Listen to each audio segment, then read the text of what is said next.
ఇవాళ రేవంత్ రెడ్డి పాలన చూస్తుంటే ఆర్టీసీని అమ్మకదొబ్బెట్టేట్టున్నాడు. ఆర్టీసీని ప్రైవేటీకరణ చేసే కుట్ర కనబడతా ఉంది. ఈ ఎలక్ట్రిక్ బస్సుల పేరిట ఇక ఆర్టీసీలో హైదరాబాద్లో ఆర్టీసీ కార్మికుడు ఉండడు. ఎలక్ట్రిక్ బస్సు వస్తే డ్రైవర్ కూడా ప్రైవేటోడే, కండక్టర్ ఉండడు, కార్మికుడు ఉండడు, డిపోలు ఉండయి, అంతా అమ్మకదొబ్బుడే. మొత్తంగా ఆర్టీసీని ప్రైవేట్ పరం చేసే కుట్ర చేస్తుంది. ఇవాళ ఆర్టీసీ ఇక లేకుండా అయి కనుమరుగయ్యేటువంటి ప్రమాదం కనబడతా ఉంది.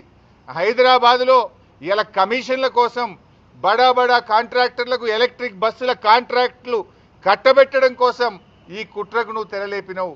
దానికి అందమైన ముసుగు పెడుతున్నావు ఎలక్ట్రిక్ బస్సులని. దాని వెనుక పెద్ద ఎత్తున అవినీతి జరుగుతూ ఉంది. బడా కాంట్రాక్టర్లకు ఎలక్ట్రిక్ బస్సులు కట్టబెట్టే కుట్ర జరుగుతూ ఉంది.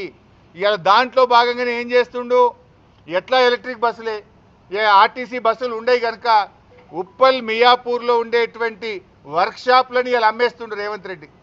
ఎన్నో ఏండ్ల చరిత్ర ఉన్న మియాపూర్ వర్క్షాప్, ఉప్పల్ వర్క్షాప్ రెండింటిని అమ్మకానికి పెట్టిండి ఇలా రేవంత్ రెడ్డి గారు. ఇవాళ జూబ్లీ బస్టాండ్తో సహా రాష్ట్రంలో ఉండే అనేక బస్టాండ్లను రేవంత్ రెడ్డి ప్రభుత్వం హడ్కోలో కుదబెట్టి 1500 కోట్ల అప్పు తెచ్చిండు. బస్టాండ్లేమో కుదబెడతావు, వర్క్షాప్లేమో అమ్మకదొబ్బుతావు, ఇక ఒక్క ఆర్టీసీ బస్సు కొనవు.